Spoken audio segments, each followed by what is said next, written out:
Welcome to the class. Today we are going to look at one important part of English sentence. This is called question tags or tag questions. We are going to look at how it works in English sentences. It is important for me to mention it here that proper uses of tag questions while speaking, not so much while writing, but while writing as well. That is, proper uses of tag questions makes our speech very impressive. It is also important to note here that lack of this reduces us to not just ungrammaticality, but also to inappropriateness. People do get the message, people do understand what we want to say, but it doesn't add what it should while we speak. Therefore, a very close look, a simple understanding of it can elevate our speech to a totally another level. Let's look at it. We know a lot about sentences. We know how sentences work.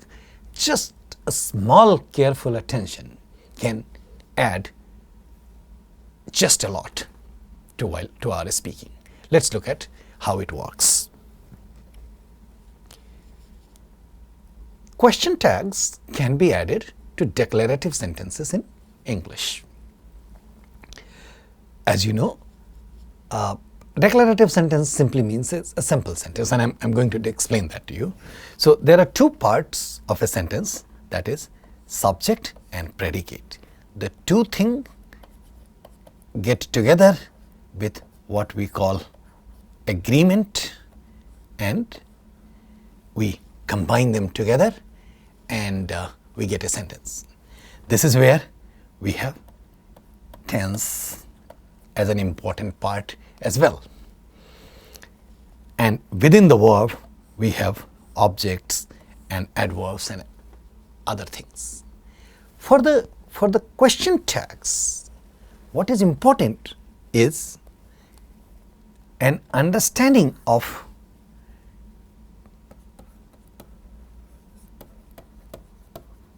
agreement and tense. And of course, we need to know how we make questions. However, this is a completely different type of questions. It has different function. We are going to look at them in details. So, two important parts right in the beginning.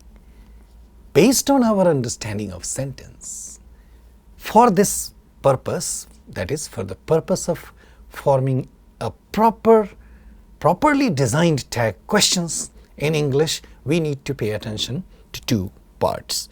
One, agreement, two, tense, or in the other way round, order. Let's look at two types of declarative sentences. Some sentences are affirmative sentences. We also call them positive sentences, and some are negative sentences. They are not just two simple types. The use of negation in an affirmative sentence to make a sentence negative is also an important thing, and use of negation also interacts very closely with tense, and I'll underline these aspects too. So let's spend a couple of minutes here understanding the differences between affirmative and negative sentences, and then see how negation works with tense, and we go to the tag questions. So look at this. I know what I am doing. These are again random simple sentences. I know what I am doing, what I am doing is not a question. Rather, this whole thing is the object of this verb know. That part is very clear to us. What we need to know, this is an affirmative sentence. These are affirmative sentences, and here the tense is present. They have had food, present tense. Raju confirmed that he will be joining the discussion. A sentence could be as long as it can, but we need to pay attention to the tense part and the agreement part. Confirmed, past. Raju was going to speak with his friends, past. In negatives, now look at how tense and negation interacts in the context of a negative sentence. I don't know what I am doing. It's a negative of the first affirmative sentence there. Now, how does this work? When we say I don't know, when we use negation, what happens is, in general, tense is on the verb. That is, within a verb, we have tense infused, embedded. In present tense, we don't see it sometimes, and in past tense, we can see that. But when negation comes in a negative sentence, tense gets out of the verb. So first you have tense, then you have negation, and then we have verb. So the negation, the tense that was within the verb gets out, and then verb remains without tense. This is an important part of negation, a negative sentence in English. So the reason why we have here I don't know is tense in the form of do is out of the verb know. They have not had food. Look at this. Not here comes in the sentence. Raju did not confirm. Look at here. Here, this was past tense. So once the past came out of the verb, then it is no more confirmed. It's confirmed, did not confirm. Look at the construction of this part. So before the sentence becomes negative, the tense is out of the verb, that he will be joining the discussion. Raju was going to speak with his friends. Raju was not going to speak with his friends. So here the tense was already out. So the tense comes in between. So the negation comes in between the tense and the verb. That's an important part of English negative sentences. So to say the least, or to keep in mind the least, that in a negative sentence, tense is not on the verb, tense is out of the verb, and tense precedes negation. These are two important parts that we need to know about negative sentences.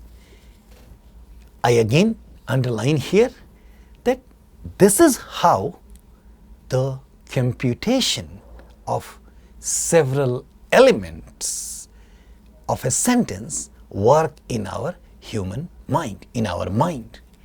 And to understand this to pay attention to this computation is important for using them in our speech. Speech would not become impressive just by practicing or without understanding these intricacies. So once we know this subconscious computation, we always pay attention to them, and they start reflecting in our language, in the use of these things when we speak. And in turn, the usage becomes grammatical, accurate. So accuracy part is taken care of.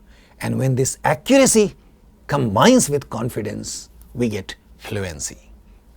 In turn, it becomes impressive. So see the foundation of how to get things accurate. This is what we need to know about computation of negative sentences. How does our understanding of negative sentence and question help us make tag questions appropriately, properly? So, two things we need to keep in mind. Tag question appears at the end of the affirmative sentence, and it appears in the form of a question. Okay, we'll see the example in a minute. Lot of examples in a minute. So look at this. This is a declarative affirmative sentence. You speak English. And now that we are going to make a tag question out of it, it's not a full stop here. We use a comma, and then this is the question. This is the sentence clause. In the form of a question, we put at the end of the sentence with a question mark, and that becomes a tag question. So we say, you speak English, don't you?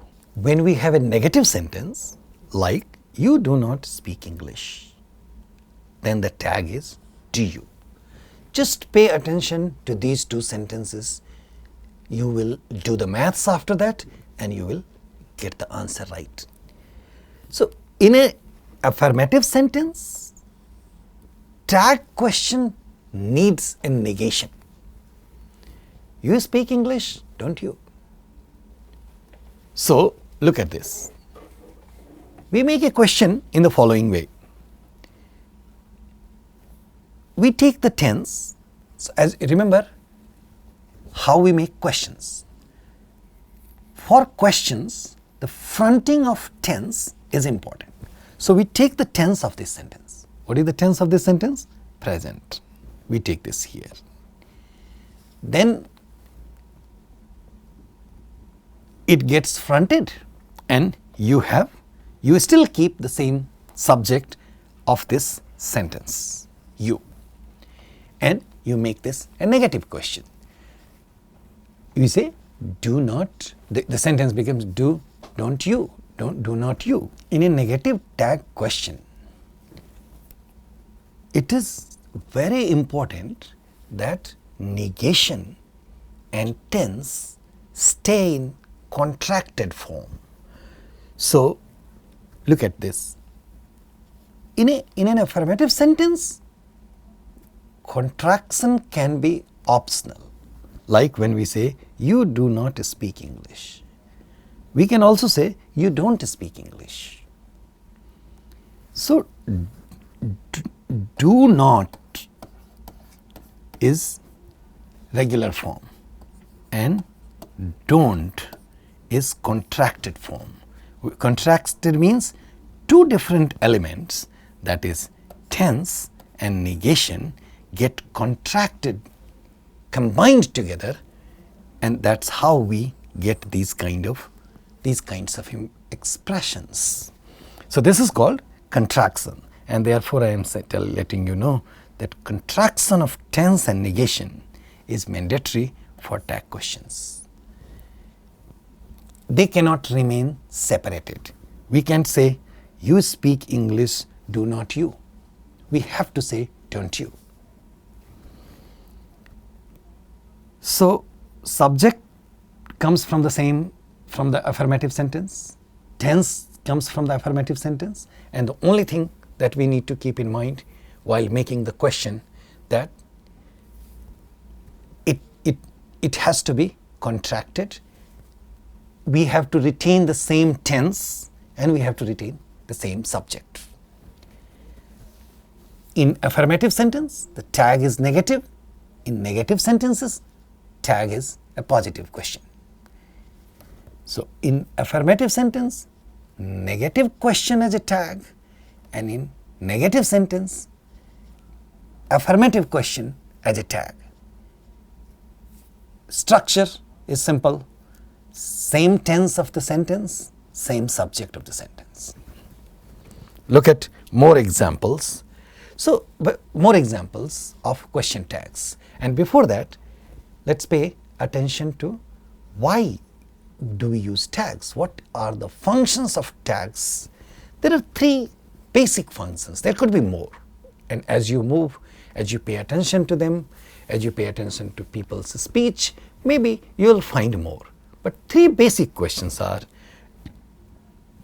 when we use tag, we try to engage. Sometimes we use tag questions to verify or confirm. These are some of the basic functions of tag questions. And here is an important footnote for all of us. Proper, appropriate use of tag questions is very important for making our speech impressive. People will understand the content of what we want to say, what we want to convey, even without a proper tag question. But it will give a very different kind of impression. It doesn't make our speech impressive. The idea is not to copy a native speaker of English, but the idea is definitely, without hesitation, to get ourselves as close as possible in terms of uses, appropriateness and accuracy. These are the key points of making our language impressive. So sometimes what happens that in our English we see shades of tag questions from our native languages. All languages use tag questions. And at this point I invite you to think about your own languages. See how we make tag questions in your own language. You will find out that lot of times we transfer that subconscious knowledge of our first language. You know what I mean by first language. First language is the language that we effortlessly acquired as a child without much instruction from our immediate natural society, from parents, family, friends, school, neighbors. This is what we know as first language. And very often we see impact of that language in a new language that we are learning. How does it show up? When we speak English, you will hear people saying things like, "You speak English, right? You speak English, isn't it?" Instead of saying, "You speak English, don't you?" This is the appropriate tag question. People use it, "Right, isn't it?" and some other variations of these things. They are okay. And this is what I mean when I say you get the sense of what people want to say. They are still trying to meet the same function to verify and confirm.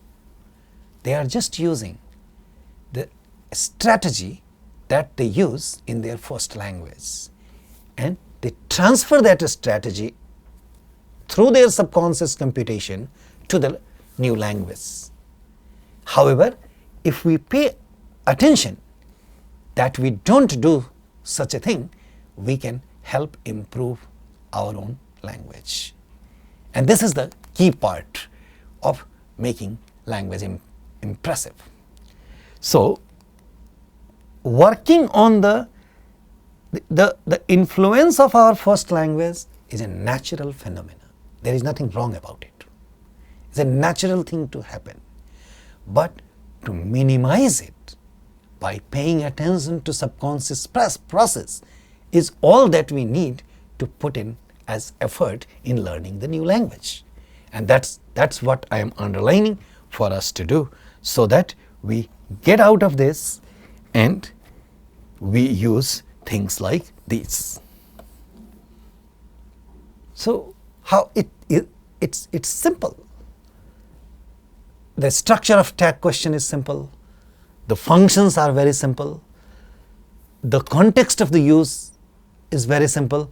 So all we need now is to pay attention for the uses. So like I said, you speak English, don't you? In the tag question, we need to pay attention to same tense, same subject. And if the sentence is affirmative, then negative tag. And if the sentence is negative, then affirmative tag. That's all we need to know. And then we get things like, you don't speak English, do you? You liked traveling, didn't you? Look at this. It's a past tense. Here, so we get it past tense did, and did plus not in contracted form becomes didn't. While same thing in the negative sentence, and look at it, what happens in negation. So the moment the sentence becomes negative, the tense out of this verb it comes out. The tense gets out of the verb. So the sentence is, you did not like traveling. And in that case, the tag is affirmative. Did you? You didn't like traveling, did you? So we are, the purpose is we are saying you did not like traveling. And we are giving an option to the hearer to help us understand by confirming or agreeing with us. And the method of that is to use a tag question.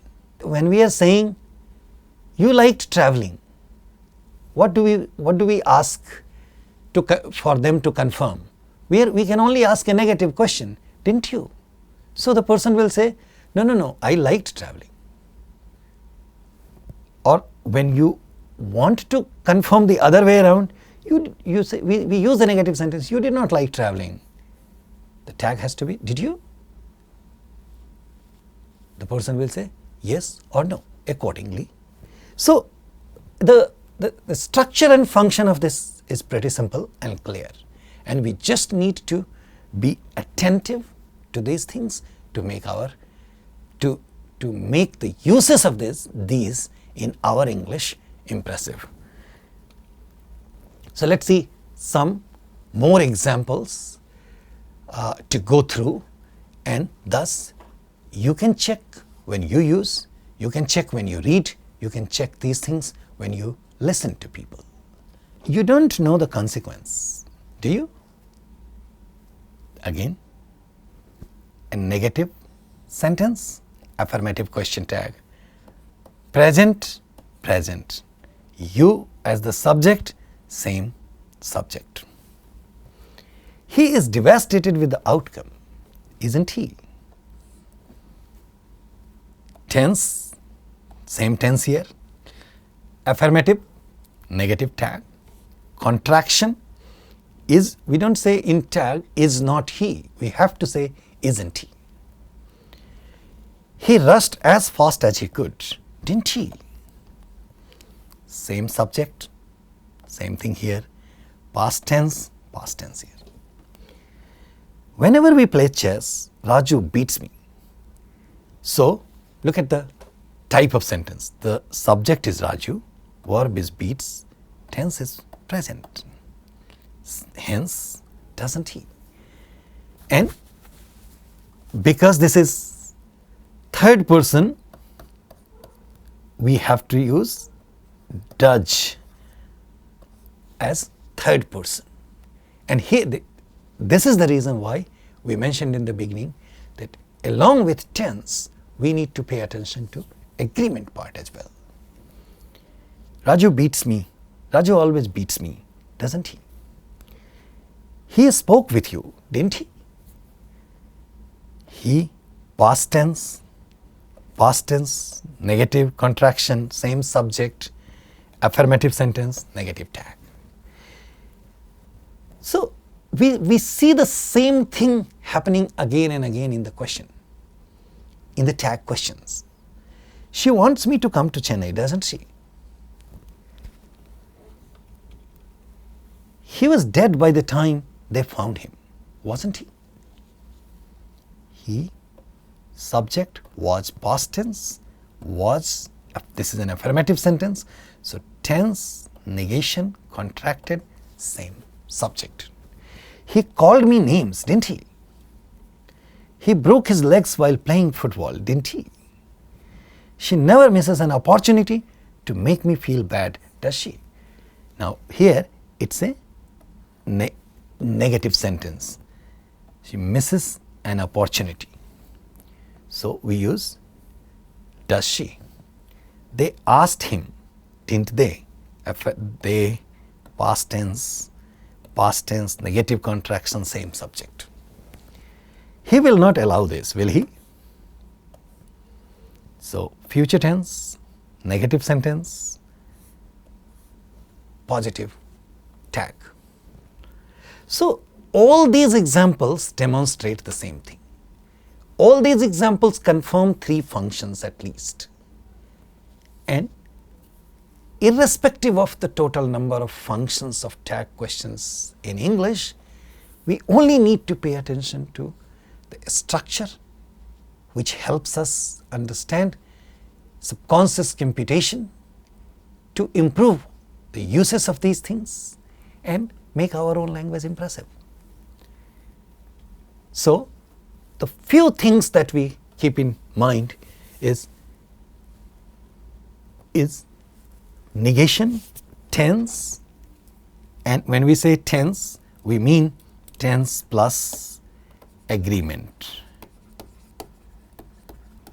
because they are not really, they are two separate things, but in a way they are combined together. And contraction is a requirement. Contraction of two elements is a requirement. That is contraction of tense and the negation if the sentence is affirmative for forming tag questions. Just few things and we sound impressive. Looking forward to a discussion on these things with you. Thank you so much. Until next time.